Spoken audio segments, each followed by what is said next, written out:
Hello children, you are welcome to the digital classes of Christ Church Convent Higher Secondary School Gardawara. I am Amit Toshniwal, your economics teacher. This video is for class 12th. Subject is economics. Chapter number 6, Forms of Market and Price Determination, Part 4. Our first topic of the day is other market forms of imperfect competition. So let us understand the meaning and definition of imperfect competition first. It is quite opposite to perfect competition market. This type of market is found in our daily life. As we discussed about, perfect competition market is never found in practical world,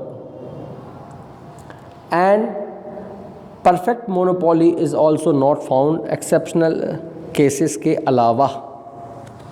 तो इन दोनों situation के बीच में हमारे पास एक daily life situation होती है जिसको हम इम्परफेक्ट कंपटीशन मार्केट कहते हैं। Here the demand for commodity is not all elastic and there is a variation in prices in the market because there is no free and perfect competition between buyers and sellers. They are not well aware, I mean to say they do not have a complete knowledge of the market, and they pay the different prices for the same thing in the same market and at the same time. So we can draw some special features or characteristics on the basis of its meaning. The first, number of buyers and sellers.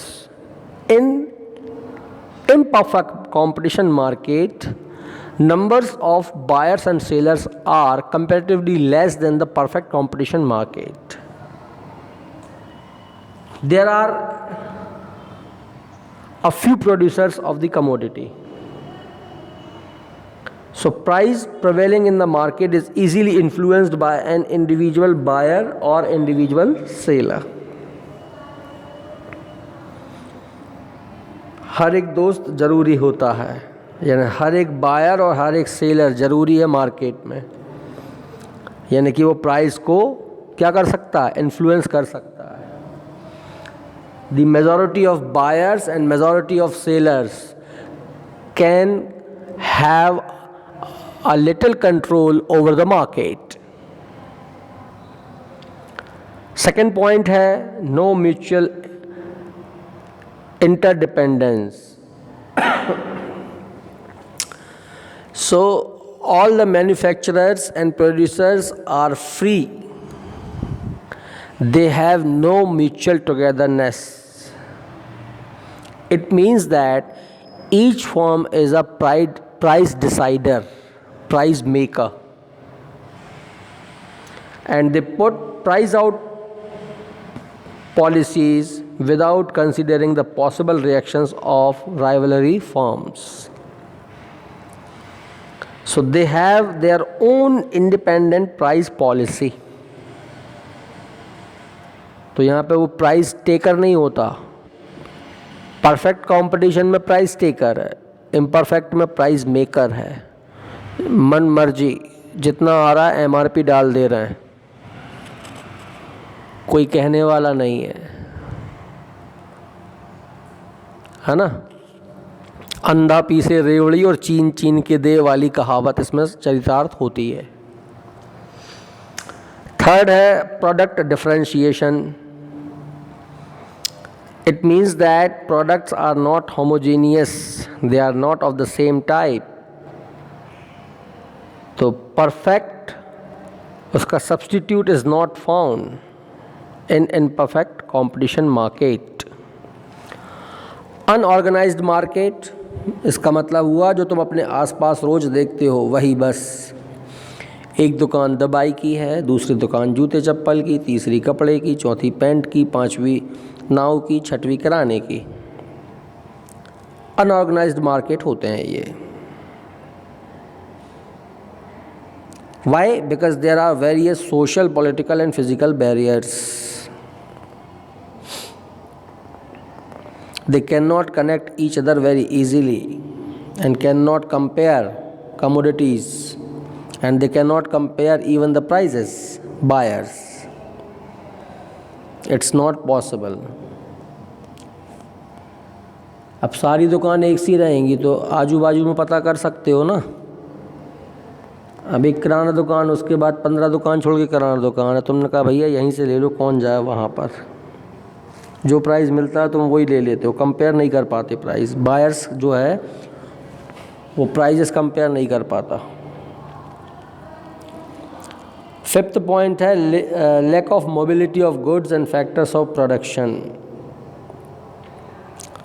The resources and the factors of production do not get the maximum advantages because they cannot be mobilized. They remain at the same place. Mobilization of factors or inputs of the production is not possible or less possible.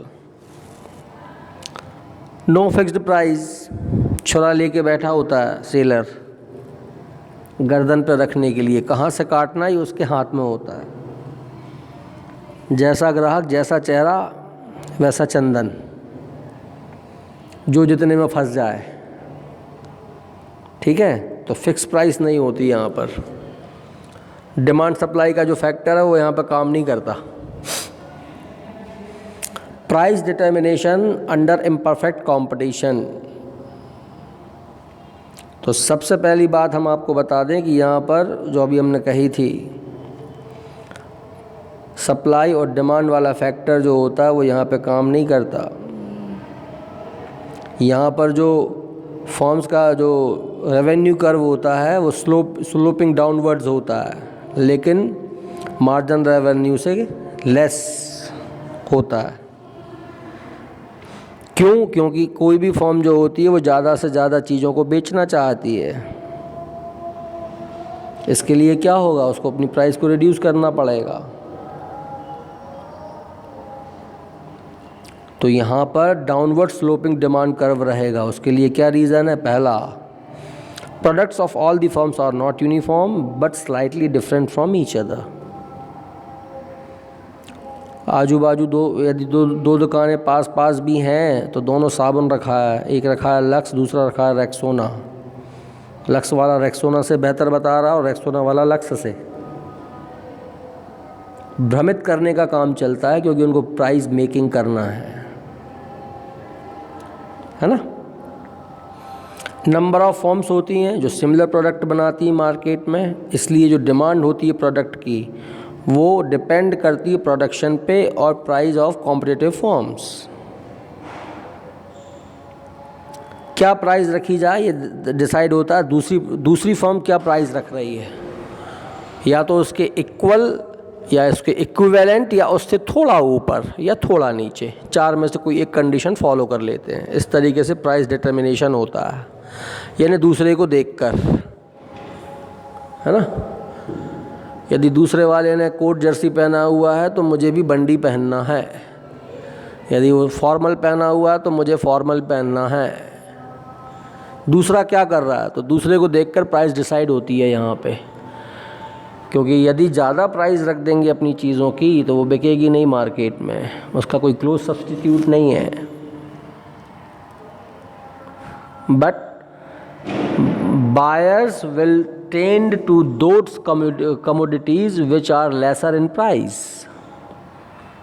इसीलिए क्योंकि similar products हैं, homogeneous नहीं है, similar यानी of the same kind.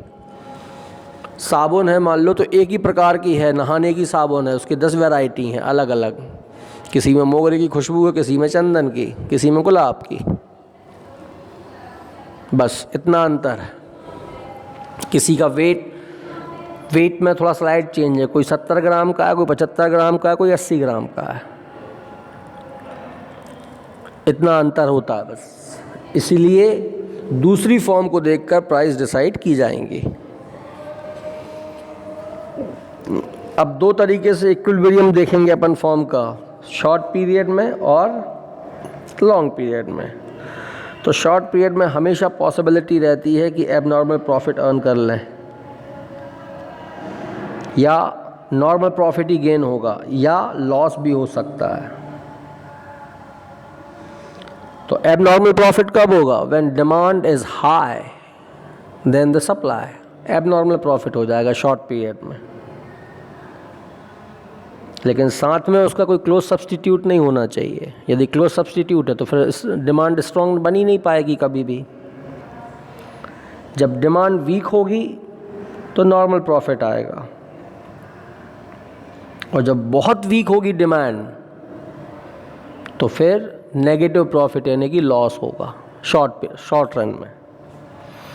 और long run में केवल और केवल नॉर्मल प्रॉफिट ही हो सकता है, एबनॉर्मल प्रॉफिट तो होगा ही नहीं, और लॉस की तरफ भी नहीं जाएगा वो।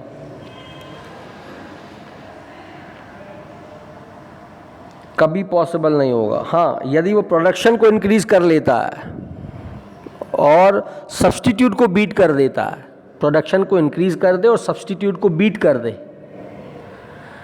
तब लॉन्ग रन में एबनॉर्मल प्रॉफिट के चांसेस बन सकते हैं। तो प्रोडक्शन को इंक्रीज करने के लिए लॉन्ग टाइम चाहिए, क्योंकि कांस्टेंट फैक्टर सप्लाई, उसको बहुत जल्दी से एडजस्ट नहीं किया जा सकेगा, असंभव है ना। Rome was not built in a day. Likewise चीज़ों को बनाना, प्रोडक्शन को इंक्रीज करना, क्योंकि वेरिएबल फैक्टर की कॉस्ट भी तो लगेगी ना भैया, पूंजी कहाँ से लाएंगे, रिसोर्सेज भी तो होना चाहिए। तो उसको पीपीसी की तरफ ध्यान देना पड़ेगा, production possibility curve. If wants to increase the production of any of the commodities, then he'll have to reduce the production of other commodities or will have to adjust the factors of production anyway। कहीं ना कहीं से तो उसको ये adjust करना पड़ेगा। जेब में 100 रुपये हैं लगाने के लिए कैपिटल, बस उससे ज़्यादा नहीं है, तो क्या क्या बनाओगे? Not possible. तो लॉन्ग रन में नॉर्मल प्रॉफिट ही रहेगा, एबनॉर्मल नहीं होता, 99% नहीं होता, 1% चांस हो सकते हैं केवल। कब? जब प्रोडक्शन को किसी तरीके से इंक्रीज कर लिया जाए और सब्स्टिट्यूट को बीट कर दिया जाए, दैट्स इट। ठीक है। फिर आ जाओ मोनोपोली।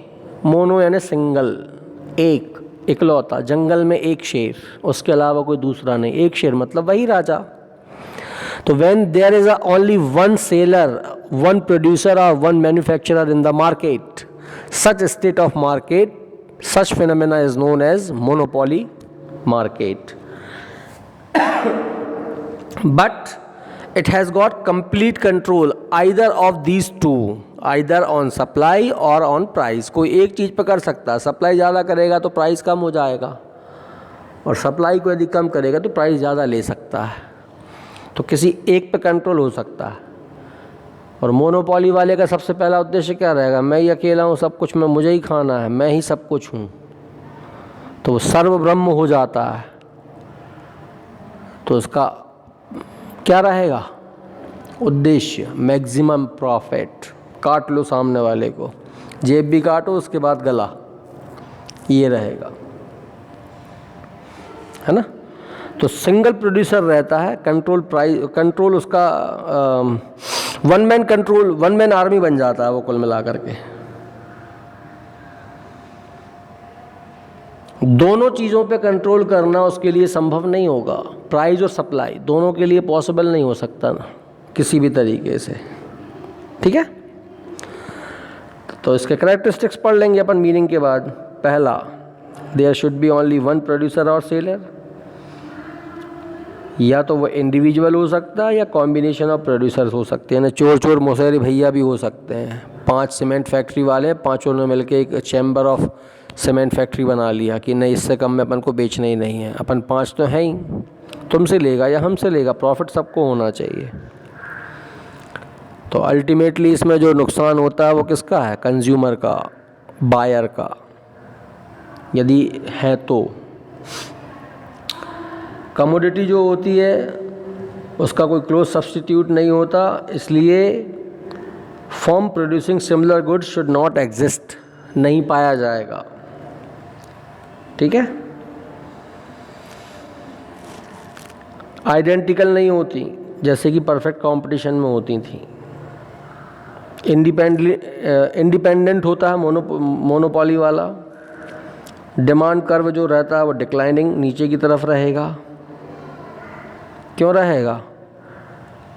क्योंकि मोनोपोली वाला ज़्यादा प्रॉफिट करने के लिए ज़्यादा प्राइजेस रखेगा, तो लोग उसकी चीज़ें नहीं लेंगे, डिमांड कम हो जाएगी, इसलिए डिमांड कर्व डिक्लाइनिंग नीचे की तरफ जाएगा। दो में से किसी एक पे कंट्रोल, प्राइस या सप्लाई। ये इम्परफेक्ट कंपटीशन का एक प्रकार है। मोनोपोली के राइज क्या हो सकते हैं, मतलब राइज होने के रीजंस क्या क्या हो सकते हैं? पहला, कंपटीशन को ख़त्म करने के लिए। सेकंड, यदि उसके पास कोई कॉपीराइट या पेटेंट है तो उस कंडीशन में, है ना। पेटेंट मतलब उसके नाम से, बिना उसकी परमिशन के बाकी कोई दूसरा उस चीज़ को प्रोड्यूस नहीं कर सकता, बना नहीं सकता, मैन्युफैक्चर नहीं कर सकता। कॉपीराइट आप जानते ही हैं, परमिशन के बिना यदि उसकी कॉपी करना है तो will have to take permission. फिर थर्ड पॉइंट है to enable the supply of maximum capital investment. ज़्यादा पैसा वाला है तो अपना पैसा लगा के रोप दिखा के वो कोई भी इंडस्ट्री खड़ी कर सकता है। Utilise the availability of raw material. सरकार के पास रिसोर्सेज नहीं है, पैसे वाले को बोल दिया आप ही पैसा लगा लो, आप ही रिसोर्सेज यूज़ कर लो। देश में है लेकिन गवर्नमेंट के पास उतना पैसा नहीं है, तो जो कॉरपोरेट सेक्टर है, जो सबसे धनाढ्य है, उसको कह दिया आप ही कर लो भैया। To enjoy the situation of monopoly provided by the government. ऐसा भी संभव हो सकता है, था पहले कभी ये, जैसे टेलीकॉम सेक्टर में BSNL के अलावा कोई था ही नहीं। रेलवेज़ में मतलब मिनिस्ट्री ऑफ रेलवे, उसके अलावा किसी की रेल लाइन थी नहीं, अब हो गई हैं। अब उसमें भी जो मोनोपोली है वो ख़त्म हो गई, जैसे टेलीकॉम सेक्टर में ख़त्म हो गई। पहले BSNL अकेला था, डिब्बा थे, फिर उसके बाद WL और मोबाइल थे BSNL के, सबको मिल गया एलोकेशन, आइडिया, एयरटेल, जियो, रिलायंस और सब, अब सब आ गए। नहीं तो पहले केवल कौन था? BSNL। रेलवेज़ में कौन था? ओनली रेलवे, भारतीय रेल, बस। लेकिन अब क्या होगा, अब प्राइवेट ट्रेन्स भी चलने लगी, सुना होगा तुमने। Enjoy the situation of monopoly for rendering public utility services. Public utility services में गवर्नमेंट क्या करती है, पेटी टेंडर्स दे देती है, ये काम आपके अलावा कोई और नहीं करेगा, बस। जैसे रेल आहार, तो रेल आहार का जो पूरे देश के अंदर ठेका है, टेंडर है, वो किसी एक कंपनी के पास है, एक फर्म के पास है। वही पूरे स्टेशंस पर, इंडिया के जितने स्टेशंस हैं वहाँ पर रेल आहार के कैंटीन्स हैं, ठीक है। तो ये पब्लिक यूटिलिटी वाले मैटर्स हो गए। अब मोनोपोली के टाइप। पहला हो गया नेचुरल मोनोपोली, जिसको कोई बदल नहीं सकता। कुछ स्टेट्स ऐसे हैं या कुछ जगह पर ऐसी हैं जहाँ केवल वो चीज़ वहीं मिलेगी नेचुरल, उसके अलावा कहीं मिलती नहीं। जैसे हीरा MP के पन्ना और आंध्र प्रदेश के वज्रकारूर में ही है, उसके अलावा कहीं है ही नहीं, तो मोनोपोली है। MP में पन्ना वालों की और AP में वज्रकारूर वालों की मोनोपोली है, उसके अलावा कोई है ही नहीं। पब्लिक यूटिलिटी सर्विसेज तो बता दिया था हमने, central government of railway, transport या mineral wealth. Financial monopoly, financial monopoly मतलब ऐसे सेक्टर्स जहां पर सरकार का हाथ है, वो सरकार के अधीन है, परंतु सारा काम वही देखते हैं। अब इसमें भी धीरे धीरे मोनोपोली ख़त्म हो गई है ना। पहले जितने भी इंश्योरेंस होते थे कौन करता था? Life insurance company, Bharatiya Jeevan बीमा निगम, तो सारे इंश्योरेंस उसी के हाथ में थे। फिर धीरे धीरे बहुत सारी कंपनीज कूद गई इसमें, कोटक वाले भी आ गए, बजाज आ गए, श्रीराम आ गए, स्टार हेल्थ आ गया और पता नहीं कितने आ गए, तो मोनोपोली ख़त्म हो गई अब। फिर है स्टैच्यूटरी मोनोपोली। स्टैच्यूटरी मतलब वैधानिक, मतलब वो मोनोपोली है, लेकिन वो ख़त्म करने का अधिकार भी केवल उसी को हो सकता है जिसके नाम से वो है, कॉपीराइट्स, पेटेंट, ट्रेडमार्क।